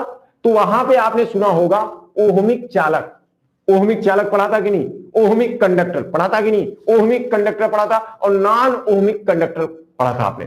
तो क्या पढ़ा था? ऐसे चालक जो ओम साहब के नियम का V/IR का पालन करते हैं, उनको हम ओमिक कंडक्टर कहलाते हैं, उनको ओमिक कंडक्टर कहते हैं। ऐसे विद्युत चालक जो ओम के नियम का पालन नहीं करते, मतलब V/IR का पालन नहीं करते, तो उनको हम नॉन ओमिक कंडक्टर कहते हैं। पता है ना? नॉन ओमिक कंडक्टर कहते हैं, पता है ना? उसी तरीके सोम में आपने पढ़ा होगा डियर। तो कंडक्टर दो टाइप के हुए कि नहीं? एक ओमिक कंडक्टर, एक नॉन ओमिक कंडक्टर, ठीक है ना डियर?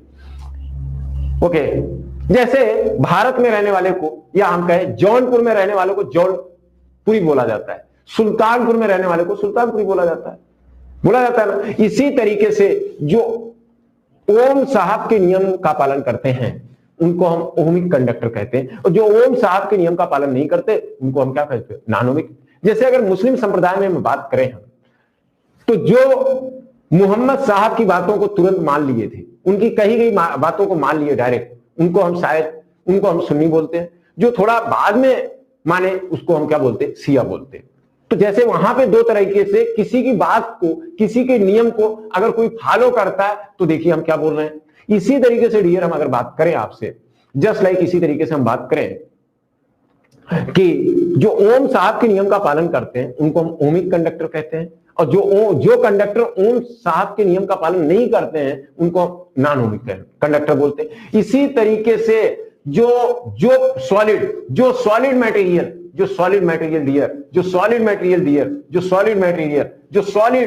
पदार्थ जो हुक साहब के नियम के पालन करते हैं। हुक साहब ने जो नियम दिया था, stress is directly proportional to strain, मतलब प्रतिबल अनुक्रमानुपाती विकृति के नियम दिया था हुक साहब ने। तो जो सॉलिड हुक साहब के नियम का पालन करते हैं, पूरी तरीके से पालन करते हैं, उनको हम हुकियन मटेरियल बोलते हैं। क्या बोलते हैं? हुकियन मटेरियल बोलते हैं। और जो पालन नहीं करते उनको हम क्या बोलते हैं? नॉन हुकियन मटेरियल बोलते हैं। क्या बोलते हैं? Non Hookean material. I am right? ठीक इसी तरीके से मैं बोलूं। अब आते हैं यहां पे, ऐसे आपसे बात करें जो मटेरियल, जो फ्लूइड न्यूटन साहब के नियम का पालन करते हैं। न्यूटन ने अपना एक नियम दिया था फ्लूइड में, जिसको बोला जाता है न्यूटन का श्यानता नियम। न्यूटन साहब ने एक नियम दिया था जिसको बोला जाता है न्यूटन का श्यानता नियम। तो जो तरल न्यूटन के श्यानता नियम का पालन करते हैं उनको हम न्यूटनी तरल बोलते हैं, और जो तरल न्यूटन के श्यानता नियम का पालन नहीं करते हैं उनको हम नॉन न्यूटोनियन फ्लूइड बोलते हैं। तो आइए, न्यूटोनियन फ्लूइड में कौन कौन है? अगर एक बात बताओ, अगर न्यूटोनियन फ्लूइड को पहचानना हो तो कैसे पहचाने? हम एक सिंपल तरीका बताते हैं आपको, सिंपल तरीका आप न्यूटोनियन फ्लूइड को पहचान सकते हो। क्या करना? कोई भी फ्लूइड लेना, एक बकेट में, एक कटोरी में, या आप कहें कि आप एक बाल्टी में या किसी पात्र में आप क्या करना, कोई फ्लूइड लेना और उस फ्लूइड को क्या करना? रोटेट करना, हिलाना, सीयर करना। लेकिन सीयर करने की रेट को क्या करते जाना? बढ़ाते जाना। मतलब ऐसे धीमे धीमे नहीं, ऐसी स्पीड को बढ़ाते जाना, सीयर करने की रेट को बढ़ाते जाना, उसको सीयर करना, और सीयर करने की जो रेट है उसको बढ़ाते जाना, और देखना क्या उसका जो गाढ़ापन है, जो पतलापन है, वो चेंज हो रहा है। अगर उसका गाढ़ापन और पतलापन चेंज हो जाता है तो नॉन न्यूटोनियन है, और गाढ़ापन और पतलापन अगर चेंज नहीं होता डियर तो क्या है? न्यूटोनियन है। जैसे पानी को चाहे जितना सीयर कर लो, हवा को चाहे जितना सीयर कर लो, बेंजीन को चाहे जितना सीयर कर लो, टार्पीन है, एल्कोहल है, एस्टिक एसिड है, ग्लिसरीन है, डीजल है, पेट्रोल है, केरोसिन है, इनको चाहे जितना आप सीयर कर लो, चाहे जितने तेजी से आप रोटेट कर लो, एगिटेट कर लो, ये कभी गाढ़े नहीं होंगे, ना पतले होंगे, मतलब उनकी जो चिपचिपाहट है वही रहेगी। तो कहने का मेरा मतलब ये हुआ कि ये क्या हो जाएगी? न्यूटोनियन फ्लूइड हो जाएगी। Am right? क्या बात समझ में आ गई? तो आप, बड़ा सिंपल तरीका है, आप लेके आओ उसको एक बकेट में, उसको सीयर करो, लेकिन तेजी से सीयर करने की रेट को बढ़ाते जाओ। रेट का मतलब होता है डियर, मैं आपको रेट का मतलब ये बता रहा हूं, जैसे पंखा जब ऑन करते हो अपने घर में जब आप फैन को ऑन करते हो, जैसे ऑन करते हो तो पहले स्पीड थोड़ा स्लो होती, फिर बढ़ती जाती। ये क्या हो रहा है? रेट ऑफ रोटेशन, जो रोटेशन की जो रेट है, जो ओमेगा है, ओमेगा लगातार बढ़ती जा रही है, और थोड़े टाइम बाद ओमेगा कांस्टेंट हो जाता है। राइट? ओमेगा क्या हो जाता है? घूर्णन वेग, वो कांस्टेंट हो जाता है। इसी तरीके से जब किसी पात्र में आप कोई लिक्विड लीजिएगा, किसी पात्र में, किसी कंटेनर में फ्लूइड लीजिएगा, उसी तरीके से उसको सीयर करिएगा। अगर सीयर करने की रेट आप बढ़ाते जा रहे हो तो आप देखोगे उसके गाढ़ेपन और पतलेपन में कोई परिवर्तन नहीं होता है। तो क्या है? न्यूटोनियन फ्लूइड है। Am right? बोलिए। हाँ डियर, सब समझाएंगे, काहे परेशान हो? प्लास्टिक, सूडो, फ्लूइड, ये सब समझा देंगे, काहे परेशान हो? बिल्कुल सब समझा देंगे, काहे परेशान हो? ओके, तो न्यूटोनियन फ्लूइड कौन हो गए? लिख लिया जाए। एयर है, एयर हो गया, वाह भाई वाह, एयर हो गया। वाटर है, वाटर हो गया। केरोसिन हो गया, केरोसिन जानते हो ना, माटी का तेल। पेट्रोल आप लोग पीते भी होंगे ना? नहीं, पेट्रोल नहीं पीते हैं। अच्छा, और क्या हो गया भाई? ग्लिसरीन हो गया ना भाई, ग्लिसरीन हो गया। डीजल हो गया आपका। मरकरी हो गया, बोलो भाई। एल्कोहल हो गया बाबू, बेंजीन, एस्टिक एसिड, ठीक, टर्पेंटाइन, क्लोरोफार्म, क्लोरोफार्म, ये सब हो जाएगा। इसके अलावा ये हो गए न्यूटोनियन, बहुत सारे हैं, ETC,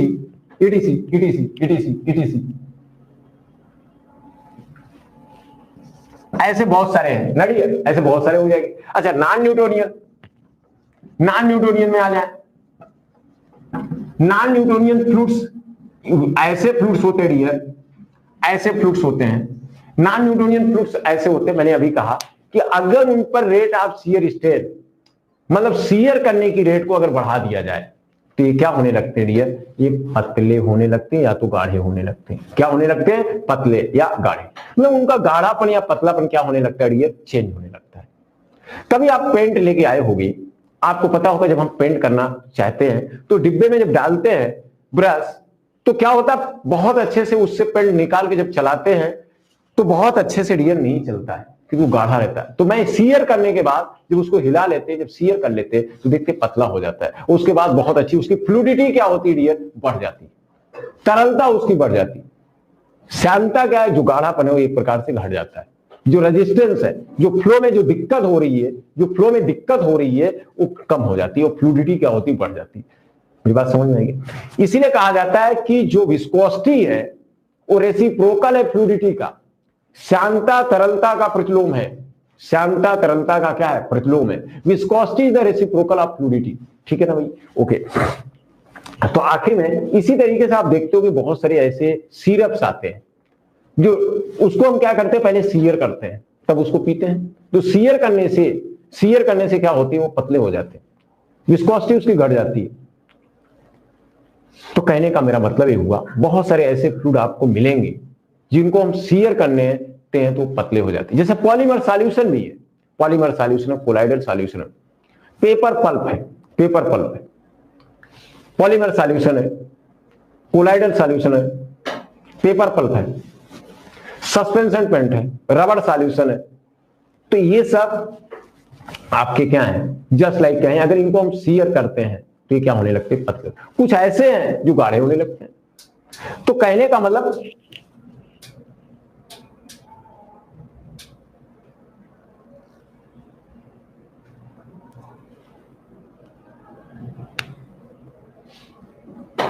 ओके, तो नॉन न्यूटोनियन फ्लूइड लिख दे, नॉन न्यूटोनियन फ्लूइड लिख देना नहीं है, तो नॉन न्यूटोनियन फ्लूइड लिख लेते हैं।